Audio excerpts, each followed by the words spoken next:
Ravi d'être parmi vous lors de la quatrième journée post-universitaire des urgences médico-chirurgicales. Et de ma part, j'ai choisi de partager avec vous la conduite à tenir face à un syndrome méningé fébrile. Comme vous le savez tous, ça passe pas.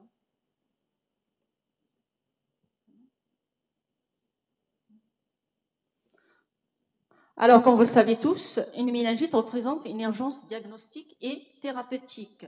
Alors, notamment les méningites bactériennes qui sont graves, imposant un diagnostic précoce et un traitement bien évidemment précoce. Sauf, donc, contrairement aux méningites virales qui ont souvent un pronostic qui est favorable, bien sûr, mis à part la méningoencéphalite herpétique. Donc, le diagnostic se fait par la ponction lombaire qui est l'examen clé. Elle permet un diagnostic positif et étiologique. Et le traitement est selon l'étiologie, bien sûr. Donc, il est différent selon l'étiologie. Voilà. Concernant les méningites bactériennes, on utilise souvent des antibiotiques. Et les antibiotiques de première intention sont les céphalosporines troisième génération, notamment le cefotaxime et la ceftriaxone. N'oubliez pas, en cas de méningite, de faire un suivi d'un mois, 12 mois, pour détecter les complications tardives, notamment les séquelles neurologiques et auditives. Alors, c'est quoi un syndrome méningé? C'est l'ensemble de manifestations cliniques. On parle de syndrome méningé fonctionnel, c'est l'association des signes fonctionnels, qu'on va les détailler par la suite, et de syndrome méningé physique. Bien sûr, il y a des signes qu'on trouve à l'examen clinique avec une perturbation du SIS, du liquide cérébrospinal, c'est-à-dire une hypercellularité, une hyperprotéinorachie. Quand on trouve un syndrome méningé, ça veut dire qu'on est devant deux étiologies. Soit il s'agit d'une méningite qui est une réaction inflammatoire dans l'espace méningé, donc, qui est souvent d'origine infectieuse, soit il s'agit d'une hémorragie méningée. Et c'est la ponction lombaire qui va faire la part des choses. Donc, ce syndrome méningé peut s'associer à un syndrome encéphalitique. Et dans ce cas-là, on parle d'une méningoencéphalite. Quels sont ces syndromes encéphalitiques? C'est l'ensemble des signes encéphalitiques, notamment les troubles de la conscience, les crises convulsives, etc. Donc, quand il y a des signes encéphaliques isolés, là, on parle d'encéphalite. Alors, avant d'entamer la conduite à tenir, il faut savoir poser le diagnostic d'un syndrome méningé, ou bien d'une méningite, ou bien d'une méningoencéphalite. Quand on parle d'une méningite, ça veut dire que c'est l'association de deux syndromes, un syndrome infectieux et un syndrome méningé. Ce syndrome méningé, il est fonctionnel et physique. Donc, bien sûr, les signes ne sont pas toujours associés. Pour le signe fonctionnel, on trouve des céphaliques qui sont pratiquement constantes, qui sont en casque, qui sont résistantes à tout traitement ontalgique. On trouve aussi des vomissements, une constipation et une photophobie. Donc, il y a des signes qui sont inconstants. Associé bien sûr à l'examen clinique, on trouve un patient qui est en position de chien de fusil avec une raideur de la nuque qui est une résistance douloureuse à l'antiflexion. Donc, avec bien sûr une conservation des mouvements de latéralité. Il y a le signe de Kernig qui est positif, le signe de Brzezinski qui est positif. On peut trouver même une rhume méningétique de Trousseau et une hypersthésie cutanée. Donc, les signes ne sont pas toujours constants.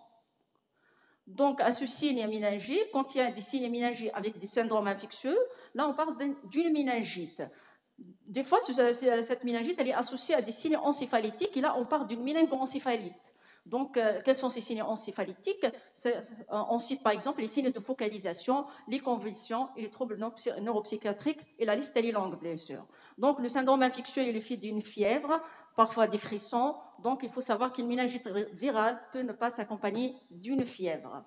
Alors, quelle est la conduite à tenir immédiate? Première des choses, il faut hospitaliser le patient et rechercher le signe de gravité. Quels sont ces signes de gravité? C'est surtout un purpura extensif, on le voit surtout dans le purpura fulminans, quand le score de Glasgow est inférieur ou égal à 8, quand il y a des signes neurologiques focaux, des signes de souffrance de tronc cérébral, un état de mal convulsif et l'instabilité hémodynamique et une détresse respiratoire. Tous ces signes-là indiquent une hospitalisation dans un milieu de soins intensifs. Alors, deuxième des choses, n'oubliez pas les précautions complémentaires type gouttelette, c'est-à-dire d'isoler le malade, un isolement respiratoire type gouttelette, tant qu'une méningite à méningocoque n'a pas été écartée durant les 24 premières heures d'une antibiothérapie. Troisièmement, faire un examen, bien sûr, un interrogatoire rapide et un examen, bien sûr, rapide. Et entamer directement ce qu'on appelle une ponction lombaire, qui est l'examen clé qui doit être réalisé dans l'heure qui suit l'admission du patient aux urgences a permis un diagnostic positif et étiologique. Bien sûr, il faut éliminer avant ça les contre-indications à l'APL, notamment les contre-indications de nature non neurologique. Et devant ces contre-indications-là, l'APL sera réalisée après la correction des anomalies. Quels sont ces signes-là? Quand il y a une infection cutanée étendue au site de l'APL, quand il y a une instabilité hémodynamique respiratoire, des troubles de l'hémostase comme l'hémophilie, et un traitement anticoagulant efficace comme les antivitamines K, et quand il y a un saignement actif.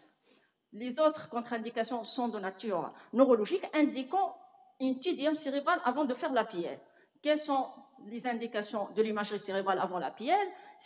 Elles sont limitées, bien sûr. Il y a trois contre-indications. Quand il y a des signes évoquant un processus expansif intracrânien, donc qui se manifeste par des signes de focalisation et des crises convulsives focalisées, et quand il y a des signes d'engagement cérébral, c'est la meilleure contre-indication, et quand il y a des crises convulsives persistantes et récentes.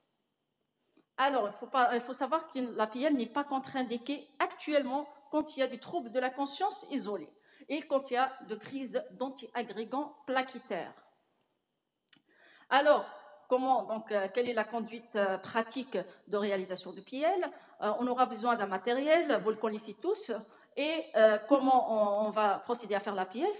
Le patient doit être installé sur le bord, au bord du lit ou bien en position couchée, et l'opérateur il est installé derrière le malade avec tout le matériel. Il va repérer les deux crêtes iliaques en conditionnant une ligne horizontale, et l'intersection entre la ligne horizontale et la ligne épineuse, ça c'est le point de la PL. Bien sûr, il faut porter des gants stériles, commencer à badigeonner avec de la bétadine du centre vers la périphérie, demander au patient d'inspirer et faire piquer de manière ascendante, et à partir de là, on va faire le recueil de SIS. D'abord, ça c'est les deux positions, couché en chaîne fusée ou assise, la position assise, voilà. Donc d'abord, il faut voir l'aspect du LCS, c'est important, parce qu'un liquide qui est purulent impose directement le traitement sans attendre les résultats de l'APL, parce que purulent, c'est bactérien. Alors, et on fait le prélèvement de 4 tubes, c'est l'équivalent de 40 à 60 minutes, des gouttes par tube. Donc, pourquoi 4 tubes? Un tube pour l'analyse biochimique, c'est la protéinorachie et la glycorachie. Un tube pour l'examen cytologique, c'est la cellularité, c'est des PNN ou des lymphocytes. Et un tube pour l'étude bactériologique, c'est l'examen direct et la bactério. Et un tube pour la biologie moléculaire, c'est la PCR. N'oubliez pas de prélever en parallèle une paire d'hémocultures et une glycémie pour une interprétation de la glycorachie. Alors, au laboratoire, c'est l'examen direct et négatif. Il y a d'autres examens à demander, comme les antigènes solubles de pneumocoque, la PCR sur SIS ou le sang, donc à la recherche de méningocoque, de pneumocoque, etc. S'il y a un purpura, n'oubliez pas de faire une biopsie cutanée, et bien sûr la procalcitonie qui permet d'éliminer une méningite bactérienne quand le taux est inférieur à 0,25 nanogrammes par millilitre. Alors, entamer directement une antibiothérapie immédiate, bien sûr, quand il y a une suspicion d'une méningite bactérienne. C'est une urgence absolue. L'antibiothérapie doit être commencée dans l'heure qui suit l'arrivée à l'hôpital. Donc, on peut commencer l'antibiothérapie exceptionnellement avant l'APL dans 2 situations. Mais dans ce cas-là, il faut faire au moins une paire d'hémocultures. Si en cas de forte suspicion de méningite, et bien sûr il y a une contre-indication à l'APL, on ne peut pas attendre pour faire un PL avant de traiter, et en cas de purpura fulminans, qui représente une contre-indication bien sûr à l'APL. Ça c'est un purpura fulminans, vous voyez très bien, donc les placards échymotiques, c'est un purpura extensif en quelques minutes. Donc, le traitement de première intention, c'est selon l'examen direct. Quand l'examen direct est négatif et en absence d'argument en faveur de la listériose, à savoir l'âge qui est supérieur à 50 ans, l'immunodépression et la grossesse, là, on donne un C3G. Maintenant, quand il y a des arguments en faveur de la listériose, en plus des C3G visant le pneumocoque et le méningo, on rajoute l'amoxicilline et la gentamicine. Par contre, quand l'examen direct est positif, ça veut dire, par exemple, je cite, quand il y a des coccégrammes positifs, il y a une suspicion de pneumocoque. Bien sûr, il y a tout un contexte clinique et biologique. Alors, on met un C3G Par exemple, quand il y a un bacille gram-positif, ça peut nous orienter vers un listeria et on donne l'association à l'amoxicilline gentamicine.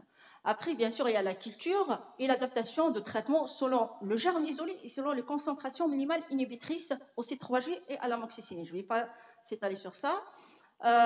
Donc voilà, ça c'est après la documentation microbiologique. Maintenant, en plus de l'antibiothérapie, on doit rajouter une corticothérapie. Elle est indiquée en cas d'un examen direct positif évoquant un pneumocoque, quel que soit l'âge, un méningocoque chez l'adulte et l'hémophilis influencée chez l'enfant et le nourrisson, et bien sûr quand l'examen direct est négatif avec un aspect trouble de LCS. Alors, la corticothérapie, la molécule utilisée, c'est la dexamethasone. Elle est injectée de façon concomitante à l'antibiothérapie. En cas d'oubli, on peut l'injecter dans les 12 heures suivantes, donc mais sans dépasser les 12 heures, à la dose de 10 mg chaque 6 heures pendant 4 jours pour l'adulte. Donc, la dexamethasone, elle n'est pas indiquée dans deux situations, dans la listériose et chez l'immunodéprimé. Bien sûr, les anticonvulsivants préventifs sont plus recommandés en cas de méningite. Quelle durée pour l'antibiothérapie? Le pneumocoque, c'est à 10 jours, bien sûr, si l'évolution est favorable, sinon à 14 jours. Le méningocoque, c'est 4 jours, sinon c'est 7 jours. L'hystéria et Escherichia coli, c'est pendant 21 jours. L'hémophilie influencée, c'est pendant 7 jours. Bien sûr, quand on n'a pas un examen direct ou bien une culture positive, on peut mettre le traitement pendant 14 jours. Maintenant, sous traitement, quand est-ce qu'on refait la PL? Quand l'évolution est favorable, il n'y a pas d'indication de refaire la PL. Maintenant, quand est-ce qu'on refait la PL? C'est quand l'évolution n'est pas favorable sous traitement antibiotique. Mais avant ça, il faut faire une imagerie cérébrale avant de faire la PL pour éliminer notamment une complication, notamment l'anapsie ou bien un empyème. Ou bien sûr, quand il y a une méningite, un autre germe, sauf que le pneumocoque, le méningo, l'hémophilis et l'hystéria. Alors, pas de PL de contrôle quand l'évolution est favorable. Quand on refaire l'imagerie, donc, c'est tout simplement quand l'évolution est défavorable. Ça veut dire l'apparition des signes neurologiques nouveaux ou la persistance au-delà de 62 heures, soit d'une fièvre plus de 38,5 degrés, soit de troubles de la conscience, soit des céphalées importantes, bien sûr, chez l'enfant, quand il y a une augmentation de périmètre crânien et une augmentation rapide, bien sûr. N'oubliez pas, devant toute méningite, de prendre en charge la porte d'entrée, notamment la porte d'entrée ORL. En cas d'otite moyenne aiguë ou une mastoïdite, demandez toujours un avis d'ORL pour un examen clinique. Et surtout, quand il y a une autorée chronique ou bien une rhinorrhée plutôt chronique bilatérale, il faut penser à une brèche ostéoméningite. Dans ce cas-là, il faut faire une imagerie cérébrale pour détecter cette brèche qui indique une vaccination antipneumococcique dans l'attente d'une intervention chirurgicale qui doit être rapide. Sinon, l'antibiothérapie prophylactique n'a aucun intérêt dans l'attente d'une intervention chirurgicale en cas de brèche ostéoméningite. C'est plutôt la vaccination. Alors, avant de finir, c'est quel suivi et pour quel patient? Donc, on traite la phase aiguë et n'oubliez pas le suivi après. C'est de faire un examen neurologique et auditif pour tout patient qui a fait une méningite en présence d'une hypoacosie, par exemple. Il faut demander une consultation ORL. Il faut rechercher les facteurs prédisposants ou un terrain. C'est-à-dire que, par exemple, le pneumocoque, ça se voit chez l'immunodéprimé, en cas d'infection à VIH, ou bien en présence de diabète. Bien sûr, si le patient a fait des crises convulsives, il a été mis sous traitement, quand est-ce qu'on va arrêter ce traitement? Avant ça, durant la phase aiguë, on maintient le traitement. Je ne parle pas de traitement anticonvulsivant préventif. Traitement, c'est pour des crises, donc le traitement curatif. Avant ça, avant d'arrêter, il faut demander un EEG et demander un avis de neurologie avant d'arrêter le traitement anticonvulsivant. Et bien sûr, le suivi va s'étaler sur 12 mois pour détecter toutes les séquelles neurologiques et auditives. Alors, en conclusion, tout simplement, la présence d'un syndrome méningifébrile est une urgence diagnostique et thérapeutique et la précocité de ce traitement est un élément très important de succès thérapeutique et diminue le risque de mortalité et des séquelles neurologiques. Et je vous remercie pour votre attention.